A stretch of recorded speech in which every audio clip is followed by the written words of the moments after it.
Hello students, तो शुरू करते हैं सेट सेकंड। आज हम जॉन मिल्टन के 10 एमसीक्यू करेंगे। इसके बाद के जो सेट होंगे वो टोटल कंप्लीट जितना सिलेबस है उस पर बेस्ड होंगे। तो जो 10 एमसीक्यू मैं कराऊंगा उसमें ये नहीं केवल आंसर होगा। देखो, आंसर के लिए तो बेहतर ये है कि आप बुक से करो, आंसर देखा और आगे बढ़े, फिर जल्दी से हो जाएगा। मेन चीज होती है जो भी मैं आपको कराऊंगा उसमें एक में कई क्वेश्चन आपके प्रिपेयर होने चाहिए। ऐसा ना हो कि बस एक करा और आगे बढ़ गए। कंप्लीट तैयारी होनी चाहिए। और उसके बाद में पूरा का पूरा रिवीजन स्टार्ट करेंगे हम। तो आज मैं 10 एमसीक्यू कराऊंगा। ये 10 एमसीक्यू भी अच्छे खासा टाइम लेंगे क्योंकि मैं आपको एक एक चीज बारीकी से समझाऊंगा। तो यहाँ पे पहला है, on the late massacre in Piedmont belongs to which literary genre. ये जो एक वर्क लिखा था जॉन मिल्टन ने, on the late massacre in Piedmont, ये कौन सी जॉनरा में हम रखेंगे इसे? एपिक पोएट्री है क्या? भाई एपिक हमें पता है जॉन मिल्टन ने कौन से लिखे, तो ये तो है ही नहीं एपिक पोएट्री। एलिजी है क्या? एलिजी ध्यान रखो लिसिडस थी मेन। ठीक है। ओड और सोनेट। ओड जॉन मिल्टन ने ना के बराबर लिखे हैं, सोनेट ही लिखे हैं, तो हम इसमें सोनेट लगाएंगे। दूसरी चीज क्या है, जॉन सोनेट जो होते हैं बहुत छोटे होते हैं, 14 लाइन में आ जाते हैं। तो बहुत सारे जॉन मिल्टन ने सोनेट लिखे थे, तो एक सोनेट है। अच्छा, लग कैसा रहा है? इसमें मस्कर वर्ड यूज हुआ है, मस्कर कत्लेआम, तो ऐसा लग रहा है शायद ये एलिजी होगी, लेकिन ये एलिजी नहीं है, सोनेट है, 14 लाइन्स का है। ये लिखा कब था? ये on the late massacre Piedmont sonnet है। फ्रांस में एक जगह थी, फ्रांस मेनली कैथोलिक कंट्री था, लेकिन एक जगह थी छोटी सी पिडमेंट, जहाँ के लोग जो थे वो प्रोटेस्टेंट थे। अब कैथोलिक और प्रोटेस्टेंट के बीच में लड़ाई रहती है। फ्रांस की जो आर्मी थी, उन्होंने इस छोटी सी जगह पे हमला करा और यहाँ के लोगों को मार दिया। जो पहाड़ था वहां से फेंक दिया। तो कई एक सारे लोग जो वो मारे गए थे। जब जॉन मिल्टन को पता लगा कि ऐसे ऐसे प्रोटेस्टेंट का कत्लेआम हुआ है, जॉन मिल्टन बाई फेथ खुद प्रोटेस्टेंट थे, उन्हें बड़ा दुख हुआ। तो विरोध में उन्होंने एक सोनेट लिखा था। अब ये सोनेट की जितनी लाइन है इसमें आपको पता लग जाएगा कि किस सोनेट की बात है। केवल एक लाइन में आपको बतलाऊंगा। इस सोनेट में वो बात करते हैं कि जिन्होंने ऐसा करा है उन्हें ऊपर वाला सजा देगा। यहाँ पे वो कहते हैं, अवेंज, बदला, ओ लॉर्ड, भगवान, दाई स्लॉटर्ड सेंट्स, तुम्हारे स्लॉटर्ड सेंट्स, तुम्हारे लोग, लोगों को सेंट का है, तुम्हारे लोग जिनका कत्लेआम हुआ है, हुज बोन्स, जिनकी हड्डियां। अब आगे की लाइन है, तो इसकी कोई इंपॉर्टेंट लाइन नहीं है, बस इस लाइन को मैंने आपको बतलाया है कि on the late massacre in Piedmont की है। आगे बढ़ते हैं second. When was Areopagitica by John Milton published. John Milton ने एक बहुत ही इंपॉर्टेंट वर्क लिखा था, अरियोपेजिटिका। कब ये पब्लिश हुआ था? इसकी डेट क्या है? सीधा सीधा इसका देखो आंसर होगा, क्या है? 1644। इसकी इंपॉर्टेंस क्यों है? ऐसा था, 1642 के बाद में इंग्लैंड में सिविल वॉर चल रही थी, राजा के खिलाफ कोई कुछ लिख नहीं सकता था ज्यादा। तो राजा सेंसरशिप लेकर आए थे कि पूरी तरह से बंद हो जाए, जो भी राजा के खिलाफ लिखे उसको जो है सजा मिले। तो जब सेंसरशिप आई तो उसके विरोध में उन्होंने लिखा, और इसकी इंपॉर्टेंस इस वजह से ज्यादा है क्योंकि उस समय तक इस तरह का कोई आर्टिकल ट्रैक्ट नहीं लिखा गया था जिसमें सेंसरशिप के खिलाफ बात करी गई थी, क्योंकि सेंसरशिप जब भी लगी है तो उसके खिलाफ जनरली कम लोग लिखते थे। तो यहाँ पे जॉन मिल्टन जो है वो कहते हैं कि ये सेंसरशिप नहीं होनी चाहिए। सेंसरशिप होने से क्या होता है कि लोगों के दिमाग जो होते हैं वो डेवलप नहीं हो पाएंगे।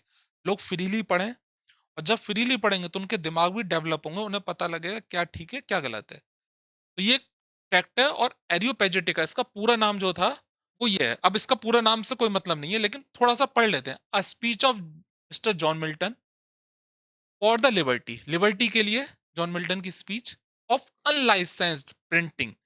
प्रिंटिंग अनलाइसेंस्ड होनी चाहिए, ये नहीं कि लाइसेंस लेना पड़े। सेंसरशिप जो है वो हो कि ये ठीक है, इसको पास कर दो, ये पब्लिश होगा, ये ठीक नहीं है, इसको पब्लिश मत होने दो। अनलाइसेंस्ड होनी चाहिए to the Parliament of England, pamphlet by John Milton. तो ये पंपलेट था, इसे हम टेक्ट भी कह सकते हैं, ऐसे भी है, जो 1644 में पब्लिश हुआ था। और ये जो एक्ट आया था जिसमें सेंसरशिप की बात करी गई थी, ये एक साल पहले आया था 1643 में। तो उसके बाद में 1644 में उन्होंने ये आर्टिकल लिखा जिसमें वो सेंसरशिप के खिलाफ बात करते हैं कि फ्रीली पब्लिश होने चाहिए। अच्छा, इसका जो टाइटल है वो कहाँ से लिया गया है, क्योंकि ये पूछा गया है। ये लिया गया एरियोपेगस। एरियोपेगस जो है एथेंस में एक पहाड़ी है, हिल ऑफ एरिस। एरियोपेगस माने हिल ऑफ एरिस।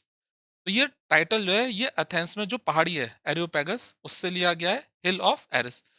पुराने ज़माने में एथेंस में इस पहाड़ी पर एक कोर्ट होता था और उस कोर्ट से डिसीजन दिया जाता था कि भाई ये चीज़ जो है ये पब्लिश होगी, लोगों के बीच में पढ़ने लायक है और ये चीज़ लोगों के बीच में पढ़ने लायक नहीं है, सज़ा दी जाती थी।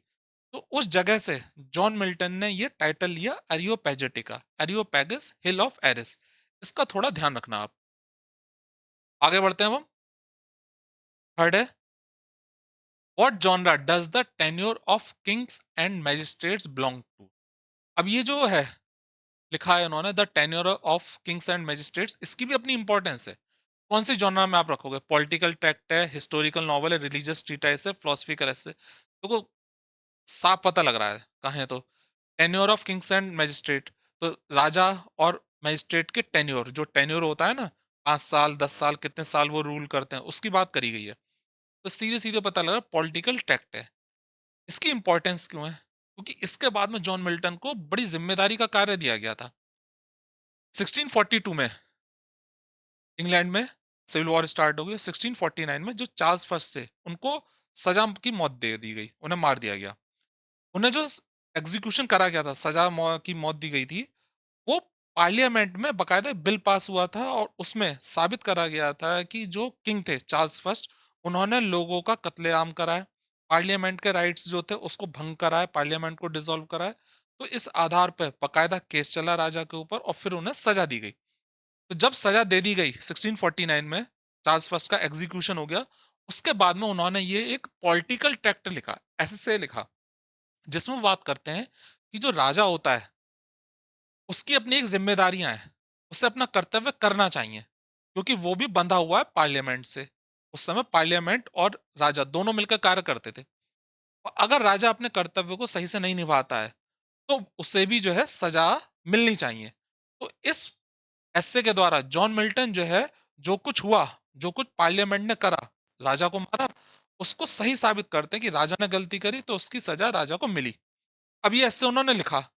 बाद में राजा के मरने के बाद में कुछ सालों बाद में क्रॉमवेल की गवर्नमेंट बनी। तो क्रॉमवेल की गवर्नमेंट में जॉन मिल्टन को बहुत ही इंपॉर्टेंट पद दिया गया, लैटिन सेक्रेटरी बना दिया गया। लैटिन सेक्रेटरी, जॉन मिल्टन को बहुत सारी लैंग्वेज आती थी। तो जब बाहर के देशों में, मान लो फ्रांस में कोई आर्टिकल छपा जिसमें इंग्लैंड की जो गवर्नमेंट थी, क्रॉमवेल गवर्नमेंट, उस पर अटैक करा गया कि ये गवर्नमेंट इंग्लैंड की ठीक वर्क नहीं कर रही है, तो जॉन मिल्टन के पास वो आर्टिकल पहुंचता था। जॉन मिल्टन उसका जवाब देते थे, तो उन्हें लैटिन सेक्रेटरी बनाया गया और क्रॉमवेल की गवर्नमेंट को डिफेंड करते थे अपने आर्टिकल के द्वारा। तो ये सब क्यों हुआ? क्योंकि उन्होंने ये जो है पॉलिटिकल टैक्ट ऐसे लिखा था। आगे बढ़ते हैं अब हम। Fourth, the history of Britain is best described as. History of Britain John Milton ने लिखी थी, इसकी क्या खासियत है, कैसे डिस्क्राइब कर सकते हैं? कंप्लीट हिस्टोरिकल एपिक है, पॉलिटिकल पंपलेट है, अनफिनिश्ड प्रोज वर्क है, कलेक्शन ऑफ पोम्स है। भाई पोम्स तो है ही नहीं है, ठीक है। Completed historical epic, political pamphlet, ये भी नहीं है। इन दो में क्या तुक्का लगाएंगे हम? इसमें सही आंसर है एन अनफिनिश्ड प्रोज वर्क। ये अनफिनिश्ड था क्योंकि इसकी क्वालिटी बहुत ही, जब उन्होंने लिखने बैठे तो जॉन मिल्टन जो है वो पोम, सोनेट या फिर कहें एपिक में तो बहुत अच्छे हैं, ठीक है, ऐसे भी बहुत अच्छे लिखे जैसे एरियोपेजेटिका और कुछ और ऐसे। लेकिन ये वाला जो उन्होंने हिस्ट्री लिखी थी, इसमें गड़बड़ कर दी उन्होंने। इसमें क्या हुआ, हिस्ट्री तो लिखने की कोशिश करी, इसमें फिक्शन भी जोड़ दी। अब इसमें कई जगह यही नहीं पता लगता है कि असली क्या नकली क्या है, क्योंकि कई चीजें उन्होंने फैंटेसी जोड़ दी। तो ये और ये इस वजह से अनफिनिश्ड रह गया, अनफिनिश्ड प्रोज वर्क है। अनफिनिश्ड रह गया क्योंकि इसकी क्वालिटी खराब थी। तो ये अनफिनिश्ड प्रोज वर्क है, इसमें फैंटेसी उन्होंने जोड़ दी अपनी तरफ से। Fifth, the sun to me is dark and silent as to the moon, where do these lines appear. भाई मैं ये कहूं ये लाइन इंपॉर्टेंट है, ध्यान रखो, बिल्कुल मत रखना। इस लाइन का मतलब निकाल लो और अगर आपने वर्क को पढ़ा है तो आप बिल्कुल एग्जैक्ट आंसर लगा दोगे। इसका मतलब निकालते हैं। The sun to me is dark, sun मेरे लिए अंधकार में है, सूरज मेरे लिए अंधकार में है, एंड साइलेंट, और शांत भी है, एज टू द मून, जैसे कि चंद्रमा। तो सूरज मेरे लिए अंधकार में, इस लाइन से समझ जाओ सूरज मेरे लिए अंधकार में है। अब ये अंधकार में है, सूरज मेरे लिए अंधकार में, मीन्स अंधेपन की बात हुई है। इसमें कौन सा ऐसा करेक्टर था जिसमें अंधापन का जिक्र हुआ? पैराडाइज लॉस्ट में बुक थर्ड में था, थोड़ा सा जिक्र करते हैं, और वो इस तरह से नहीं था, ठीक है। तो कौन सा हो सकता है? लिसिडस एलिजी थी, थॉमस मास्क था, और सैमसन एग्निस्टीज कौन सा इसमें था जिसमें अंधा, मेन कैरेक्टर अंधा था? तो वो था सैमसन एग्निस्टीज। सैमसन एग्निस्टीस की बात करें तो सैमसन एग्निस्टीस जो इज़राइल का रहने वाला था, जिसे नेज़राइट कहते हैं, उसको धोखे से पकड़ लिया गया। उसकी ताकत उसके बालों में थी, उसकी वाइफ दलीला उसे धोखा देती है और उसे पकड़ लिया जाता है और गाज़ा की जो जेल थी, फिलिस्तीन के लोग गाज़ा की जेल में उसे अंधा करके जो है बाँध देते हैं।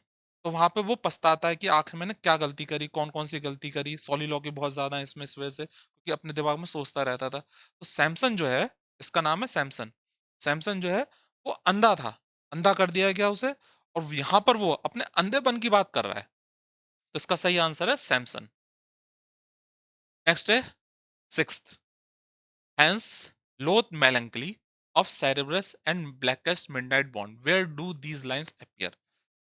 भाई इसका थोड़ा मतलब निकालते हैं। हेंस इस तरह या इसलिए, घृणित मेलंकली उदासी, ऑफ सेरेब्रस सेरेब्रस की घृणित मेलंकली एंड ब्लैकेस्ट और बिल्कुल काली मिडनाइट बॉन्ड आधी रात को जन्मी।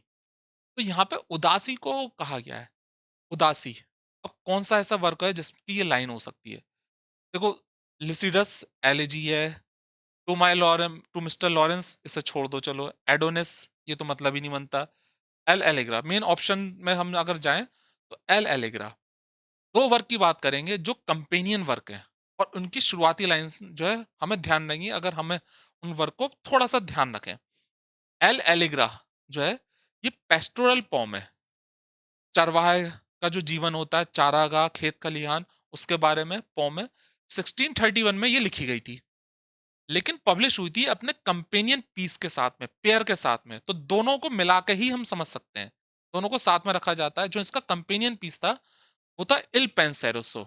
पब्लिश जिस कलेक्शन में हुई थी, वो कलेक्शन पब्लिश हुआ था 1645 में। तो 1631 में लिखी गई थी और 1645 में पब्लिश हुई थी। तो दोनों पोम 1631 में लिखी गई और पब्लिश हुई है दोनों साथ में 1645, और दोनों को साथ में पढ़ा जाता है। जिस वॉल्यूम में पब्लिश हुई थी उसका नाम था the poems of mister John Milton, both English and Latin, composed at several times. ये पूरे जो है कलेक्शन वॉल्यूम का नाम था। एल एलेग्रा की बात करें तो इसका मतलब क्या है? इसमें जो स्पीकर है एल एलेग्रा, इसका मतलब है इटालियन लैंग्वेज में जॉयफुल मैन, खुश व्यक्ति।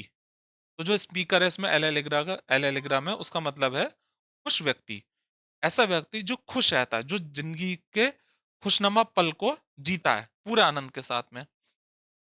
और जो स्पीकर है इल पेंसेरेसो का, ये थोड़ा अलग है। इसका इटालियन लैंग्वेज में मतलब है पेंसिव मैन, सोचने वाला व्यक्ति, विचारवान व्यक्ति, जो सोचता है, जो सॉलिट्यूड में रहना पसंद करता है, एकांत जगह में रहना पसंद करता है, जो मेडिटेटिव लाइफ, जो ध्यान वाला जीवन है, उसकी बात को करता है। तो दोनों में थोड़ा अंतर है। एल एलेग्रा में खुशनुमा व्यक्ति, खुश खुशी लाइफ की बात होती है, और इल पेंसेरेसो में एकांत की, थोड़ा सा दुख की बात होती है और सोचने वाले जीवन के बारे में बात होती है। अगर बात करें तो दोनों के जो पिक्चर थी जिसमें वॉल्यूम में पब्लिश हुई थी, तो दोनों की जो पिक्चर थे, इलस्ट्रेशंस थे, वो बनाए थे विलियम ब्लेक ने। और ये दोनों के दोनों राइम्ड ऑक्टोसिलेबस में लिखे गए हैं। राइम मिलेगी इसमें और इनमें 8 सिलेबल मिलेंगे। एक लाइन में 8 सिलेबस। ये फॉलो करा गया। ज़रूरी नहीं है कि ये पूरा स्ट्रिक्टली है, लेकिन इस तरह से हमें 8 सिलेबल मिलेंगे और राइम मिलेगी। और ये दोनों की दोनों एल एलेग्रा इल पेंसेरेसो गॉडेस की प्रार्थना के साथ में शुरू होती हैं। अच्छा, इनकी खासियत क्या है? दोनों शुरुआत में जो 10 लाइन है, वो बिल्कुल अलग है। उनको हम कह सकते हैं इंट्रोडक्शन या प्रिल्यूड कह सकते हैं। क्योंकि इन 10 लाइन में जब जॉन मिल्टन बात करते हैं एल एलेग्रा इल पेंसेरोसो की, तो 10 लाइन के बाद में पोम की टोन बिल्कुल बदल जाती है। 10 लाइनें जो है शुरुआत की, वो ऐसा लगता है जैसे इंट्रोडक्शन है, उसमें थोड़ी भूमिका बन रही है। शुरुआती लाइन की बात करते हैं एल एलेग्रा की, हैंस लोद मेलंकली, इसलिए घृणित मेलंकली, हे घृणित उदासी, ऑफ सेरेब्रस, सेरेब्रस की, सेरेब्रस जो है वो एक प्रॉपर नाउन है, सेरेब्रस की घृणित उदासी, एंड ब्लैकेस्ट और बिल्कुल काली, आधी रात को जन्मी, तुम उदासी आधी रात को जन्मी हो। ये शुरुआती लाइन है एल एलेग्रा की। तो एल एलेग्रा में जो है जॉन मिल्टन उदासी को, मेलंकली को कोस रहे हैं, क्योंकि इसका जो मेन कैरेक्टर है, जो व्यक्ति है, वो खुशनुमा जीवन जीना चाहता है, लाइफ को हैप्पीली जीना चाहता है। अच्छा, बात करते हैं इल पेंसेरेसो की। इल पेंसेरेसो की जो शुरुआती लाइन है उसमें उल्टा मिलेगा, हैंस इस तरह या इसलिए, पेन व्यर्थ के, डेल्यूडिंग जॉयस धोखा देने वाले आनंद। इस तरह व्यर्थ के धोखा देने वाले आनंद। तो यहाँ पे जो है व्यर्थ और भ्रामक आनंद दूर हो जाओ लगा लिया, धोखा देने वाले आनंद। तो यहाँ पर जो है, जो इल पेंसरेसो है, उसमें जो व्यक्ति है, वो सोचने वाले जीवन की बात करता है, मेडिटेटिव लाइफ की बात करता है, थोड़ा मेडिटेटिव लाइफ की बात करता है, तो वो जॉय को पसंद नहीं करता। द ब्रूड ऑफ फॉली, जो आनंद है, ये जन्मते हैं मूर्खता से, फॉली, मूर्खता से के ब्रूड, जन्मते हैं, मूर्खता से जन्मते हैं, विदाउट फादर ब्रेड, और इनका कोई पिता नहीं होता, जो आनंद होते हैं, इनका कोई पिता नहीं होता। तो दोनों जो हैं, बिल्कुल अलग-अलग हैं। शुरुआती लाइन इल पेंसेरेसो की ये है। देख लो इसे,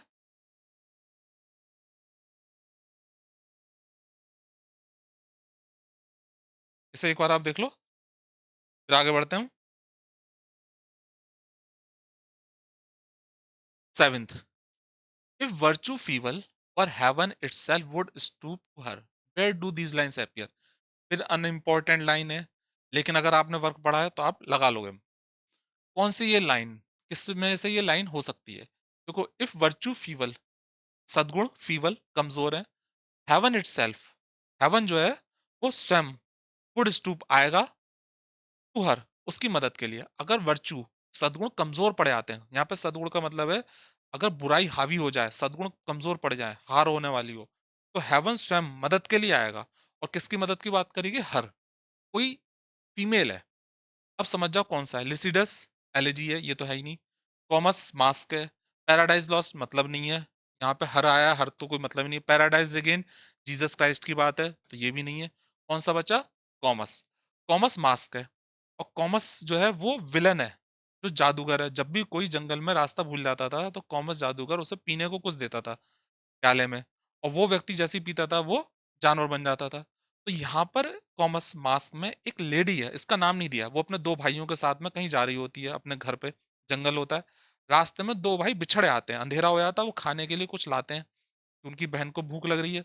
अब रास्ता वो भूल जाते हैं, तो वो सिस्टर जो होती है वो भटक जाती है। अब वो रास्ता ढूंढते ढूंढते जो है अपने जो है एक कुटिया में पहुंचती है, जहाँ पे कॉमस था। कॉमस उसे कुछ पीने को देता है, वो पीती नहीं है, और वो उसे बांध देता है कॉमस, उस लेडी को, लेडी का नाम नहीं दिया, बांध देता है। तो यहाँ पे जो जोव है, सबसे बड़ा देवता है, वो जो स्पिरिट है, हेवनली स्पिरिट, उससे कहता है कि जब सद्गुण कमजोर पड़ जाए, बुराई हावी हो जाए, तो हमारा कर्तव्य है हम जाएं पृथ्वी पर और मदद करें लोगों की। तो यहाँ पे बात करता है कि तुम जाओ और हर, जो लेडी है, जिसको वो विवश कर रहा है, वो पवित्र है, चेस्ट है, उसकी तुम मदद करो। तो यहाँ पे वो हेवनली स्पिरिट से कह रहा है जो कि तुम जाओ उसकी मदद करो। तो ये कॉमस इसका सही आंसर है। आगे बढ़ते हैं। Eighth, which poet is considered by Milton his master in poetry? कौन से पोएट को मिल्टन मानते हैं कि वो पोएट्री में उनका मास्टर है? अब कौन सा हो सकता है? चौसर, शेक्सपियर, स्पेंसर। शेक्सपियर दो बार लिख दिया, चलो ठीक है। भाई शेक्सपियर की बहुत तारीफ करी है जॉन मिल्टन ने, लेकिन शेक्सपियर को मास्टर नहीं कहा है, क्योंकि शेक्सपियर ने एपिक नहीं लिखा। एपिक किसने लिखा था? एपिक लिखा था, सीधे सीधे आंसर है, स्पेंसर ने। और उसकी वजह क्या थी, वो क्यों तारीफ करते थे? वो स्पेंसर को इस वजह से अपना मास्टर या तारीफ करते थे, क्योंकि स्पेंसर ने जो एलिगरी यूज करी है अपने वर्क में, फेरी क्वीन में, वो बड़ी शानदार है। और उस एलिगरी का असर जो है जॉन मिल्टन के एपिक में भी पड़ता है। इसके अलावा जो विविड इमेजिनेशन यूज करी है फेरी क्वीन में, बहुत ज्यादा इमेजिनेशन यूज करी है, ड्रैगन लड़ रहे हैं और जादूगर हैं, ये सारी इमेजिनेशन जो है बहुत ही शानदार है, तो इसका असर पड़ा जॉन मिल्टन पे। पोएटिक फॉर्म, जिस तरह से स्पेंसर ने लिखा, पोएटिक फॉर्म यूज करी, स्पेंसर इन स्टेंजा, उसका भी असर पड़ा। तो इन चीजों का जब असर पड़ा जॉन मिल्टन पर, तो जॉन मिल्टन जो थे वो स्पेंसर को अपना मास्टर मानते थे। यहाँ पे ड्राइडन जो है वो preface to fables ancient and modern में, ड्राइडन एक चीज कहते हैं जॉन मिल्टन के लिए। ड्राइडन कहते हैं, refers to Milton, the poetical son of Spenser. जो मिल्टन है वो स्पेंसर के कवि पुत्र हैं। जिस तरह से स्पेंसर ने एपिक लिखा, मिल्टन ने और शानदार एपिक लिख दिया, पैराडाइज लॉस्ट, तो वो कवि पुत्र हैं, पोएटिकल सन है। ड्राइडन आगे कहते हैं, खास लाइन है, Spenser more than once, Spenser ने एक बार से ज्यादा, इंसिनुएट्स, इंडिकेट करा है, दर्शाया है, that the soul of Chaucer, Chaucer की जो आत्मा है, was transfuse into his body, वो स्पेंसर में कई बार आई है। अब कहने का मतलब है कि स्पेंसर ने कई बार कहा है कि जब वो लिखने बैठते हैं तो ऐसा लगता है जैसे उनके अंदर चौसर की आत्मा कई बार आई है। And that he was begotten by him, और ये कि वो स्पेंसर का जन्म हुआ 200 years आफ्टर हिज डिसीज, चौसर के मरने के 200 साल बाद। जब स्पेंसर लिखने बैठते थे तो वो कहते थे ऐसा लगता है जैसे मेरे अंदर चौसर की आत्मा आ गई, जबकि चौसर जो है 200 साल पहले खत्म हो गए थे। मिल्टन हैज एक्नॉलेज्ड, मिल्टन ने स्वीकार करा, टू मी, मुझसे, ड्राइडन कह रहे हैं मिल्टन ने मुझसे स्वीकार करा है, स्पेंसर वॉज हिज ओरिजिनल, कि स्पेंसर जो है उनके अंदर पूरी तरह से है, जैसे स्पेंसर थे ऐसे ही वो हैं। तो कहने का मतलब है स्पेंसर को किसने प्रभावित करा? चौसर ने। और मिल्टन को किसने प्रभावित करा? स्पेंसर ने। Milton, Spencer was his original. इसको देख लो, फिर आगे बढ़ते हैं अब हम। Ninth, thy soul was like a star and dwelt apart, who had a voice whose sound was like the sea। थोड़ा मतलब निकालते हैं। thy soul, तुम्हारी आत्मा, was like a star, तारे की तरह थी, and dwelt apart, और बहुत दूर, dwell, और बहुत दूर रहती थी। who had a voice, तुम्हारी एक आवाज थी, whose sound, जिसकी आवाज was like the sea, एक विशाल सी की तरह, विशाल नहीं दिया लेकिन हम अनुमान लगा रहे हैं, सी की तरह थी। हु सेड, किसने कहा, और वेयर। देखो, जो ये तारीफ करी है मिल्टन की, वो किसने करी? या तो ब्लैक ने करी थी, विलियम ब्लैक ने, या फिर जो है विलियम वर्ड्सवर्थ ने करी थी। तो विलियम वर्ड्सवर्थ ने करी, और विलियम वर्ड्सवर्थ यहाँ पर जो है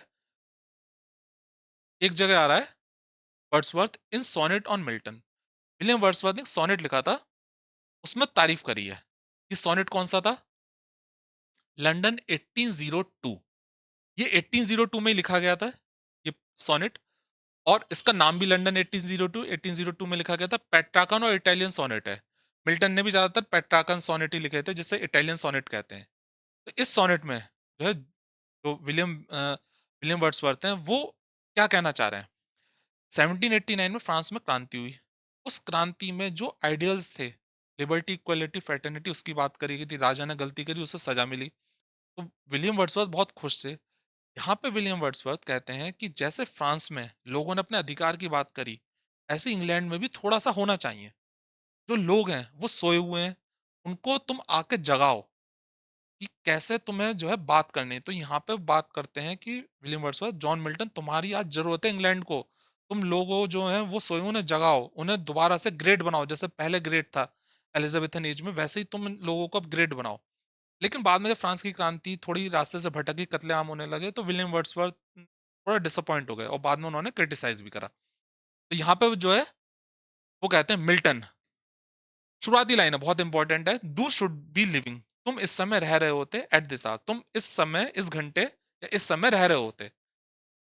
England hath need of the, the, England को तुम्हारी जरूरत है। इंग्लैंड हैथ नीड, इंग्लैंड को तुम्हारी जरूरत है। She is a fan, England को शी का है। इंग्लैंड अब जगह बन गई है, फैन ऑफ स्टेगनेंट वाटर्स, ठहरे हुए पानी की जगह बन गई है, जो बदबूदार हो जाता है, ठहरा हुए पानी की जगह बन गई। यहाँ पे कुछ लाइन छोड़ दी हैं। तो इंग्लैंड को तुम्हारी जरूरत है, क्योंकि इंग्लैंड अब ठहरे हुए पानी की जगह बन गई है। वी आर सेल्फिश पीपल, हम एक सेल्फिश लोग हैं। इंग्लैंड के लोगों को कह रहे हैं हम अब सेल्फिश लोग हैं। ओ मिल्टन, रेज अस अप, हमें उठाओ। रिटर्न टू अस अगेन, हमें दोबारा से लेके जाओ। रिटर्न टू अस, हमें ले जाओ। एंड गिव अस मैनर्स, और हमें मैनर दो, तरीके दो, वर्च्यू दो, सद्गुण, फ्रीडम, आजादी दो, पावर दो। तो ये शुरुआती लाइन है लंदन 1802 की। फिर आगे बढ़ते हैं अब हम। दाई सोल, ये उसमें भी थी, वॉज लाइक अ स्टार, तुम्हारी आत्मा एक तारे की तरह थी। एंड ड्वेल्ट अपार्ट, और बहुत दूर रहती थी। टू हैड अ वॉइस, तुम्हारी एक आवाज थी। Whose sound was like the sea, जिसकी आवाज सी की तरह थी। प्योर, शुद्ध, एज द नेक्ड हेवंस, तुम्हारी आत्मा ऐसी प्योर थी जैसे कि खुला आसमां, खुला हेवन, आसमां। मैजेस्टिक, शानदार, फ्री, तो तुम्हारी आत्मा शानदार थी और फ्री थी, आजाद थी। सो डिड डू ट्रेवल, उसी तरह तुमने यात्रा करी। ऑन लाइफ्स कॉमन वे, जीवन के साधारण रास्तों पर, तुमने जीवन के साधारण रास्तों पर यात्रा करी थी। तो तुम इतने महान थे, फ्री थे, है ना? मैजेस्टिक थे, फ्रीली तुम लिबर्टी बात करी, लेकिन तुमने जीवन के साधारण रास्तों पर यात्रा करी। तुम्हें जीवन का सब पता था। तुमने जीवन के साधारण मार्ग पर यात्रा की। इन चीयरफुल गॉडलीनेस, तुम्हारे अंदर खुशनुमा आनंद में धार्मिकता थी, ईश्वरीय धार्मिकता थी तुम्हारे अंदर, खुशनुमा धार्मिकता थी। एंड येट दाई हार्ट, और फिर भी तुम्हारा हृदय, तुम्हारे अंदर जो था ईश्वरीय धार्मिकता थी, खुशी थी, फिर भी तुम्हारा हृदय। तो यहाँ पे मिल्टन को दिखाया कि तुम कितने महान थे, ग्रेट थे, मैजेस्टिक थे, लेकिन फिर भी तुम साधारण थे। आनंद में धार्मिकता के साथ फिर भी तुम्हारा हृदय द लोलिएस्ट ड्यूटीज, छोटे से छोटे कर्तव्य को, ऑफ हर सेल्फ डिडले, जो इंग्लैंड के थे, डिडले उन्हें करता था। जो छोटे से छोटे कर्तव्य इंग्लैंड के थे, उनको तुमने किया। तुमने लिबर्टी की बात करी, सब कुछ करा, तो छोटे से छोटे जो इंग्लैंड के कर्तव्य थे वो तुमने करे। सबसे विनम्र कर्तव्यों को अपने ऊपर ले लेते थे। थोड़ा सा ही गलत लग गया, तुमने छोटे से छोटे कर्तव्यों को करा। ये लास्ट की लाइन है, कंप्लीट हो गया ये। लास्ट है 10th। Which of the following works is an elegy, कौन सा इसमें एलेजी है? भाई सीधे सीधा आंसर है ये तो, क्योंकि ये तो पता ही होगा। सबसे फेमस एलेजी कौन सी थी? लिसिडस। लिसिडस को लिखा गया था 1637 में, ठीक है। और ये पेस्टोरल एलेजी है, चारागाह की बहुत बात हुई है। ये लिखी किनकी याद में गई थी? जॉन मिल्टन के साथ में कैम्ब्रिज यूनिवर्सिटी में किंग एडवर्ड पढ़ते थे भाई। शुरुआत में तो पढ़ते ही हैं सभी, तो वो राजा भी जो होते हैं वो उसी कॉलेज में पढ़ते थे। तो किंग एडवर्ड पढ़ते थे, और किंग एडवर्ड की 25 की उम्र में एक जगह थी आयरिश सी, वहां पे डूबने से डेथ हो गई थी। तो 1637 में ही एडवर्ड किंग की डूबने से डेथ हुई, और 1637 में ही जॉन मिल्टन ने उनकी याद में ये एलिजी लिखी थी, लिसिडस। तो दोनों एक ही टाइम पे 1637 में डेथ हुई और 1637 में ही उन्होंने एलिजी लिखी। लेकिन ये पब्लिश जो हुई है, ये हुई है 1638 में। जो कैम्ब्रिज यूनिवर्सिटी में एडवर्ड किंग के साथ में टीचर्स थे या उनके जो दोस्त थे, उन्होंने उनकी याद में कुछ वर्क्स पब्लिश करे थे। तो उसमें एक वॉल्यूम था, वॉल्यूम का नाम वैसे इतना इंपॉर्टेंट नहीं है, अब्सीक्वेस, अंत्येष्टि क्रिया, obsequies to the memory of mister Edward King, mister Edward King की याद में। तो इसमें जो है सबसे लंबी जो पोम थी वो लिसिडस थी, और सबसे आखिरी भी लिसिडस थी। तो सबसे लंबी और सबसे आखिरी इस वॉल्यूम की पोम जो थी वो लिसिडस थी। इसमें जितने टीचर्स थे कैम्ब्रिज यूनिवर्सिटी के, उनके साथी थे, उनकी पोम्स इसमें पब्लिश हुई थी। जॉन मिल्टन ने इस पोम की शुरुआत में क्या कहा है लिसिडस को? अ मोनोडी। मोनोडी कहा है कि ये जो मेरा वर्क है ये मोनोडी है। मोनोडी से मतलब क्या? एक। और ode means a poem written for one speaker. इसमें केवल एक ही स्पीकर है, एक ही बोलने वाला है। शुरुआत में जो स्पीकर है, जो शेफर्ड है, वो बात करता है। ये शेफर्ड को कहा गया अनकूथ स्वेन। अनकूथ स्वेन है, शेफर्ड है, ये एक ही स्पीकर है, और ये दुख व्यक्त कर रहा है लिसिडस की डेथ पर। लेकिन जैसे जैसे पोम आगे बढ़ती है और हम पढ़ते हैं, तो हमें लगता है कि बीच में दूसरे करेक्टर्स भी आते हैं जो लिसिडस की डेथ, लिसिडस कौन है? Edward king. लिसिडस की डेथ पर दुख व्यक्त करते हैं और चले आते हैं। तो पहले एक करेक्टर आता है, वो दुख व्यक्त करता है, फिर दूसरा आता है, वो दुख व्यक्त करता है। तो भले ही उन्होंने मोनोडी कहा कि इसमें केवल एक ही स्पीकर, लेकिन इसमें कई सारे स्पीकर हैं। इसी के साथ में हम 10 एमसीक्यू को खत्म करते हैं। आगे के जितने भी सेट होंगे उनमें पूरा टोटली मिक्स होगा। तो खत्म करते हैं।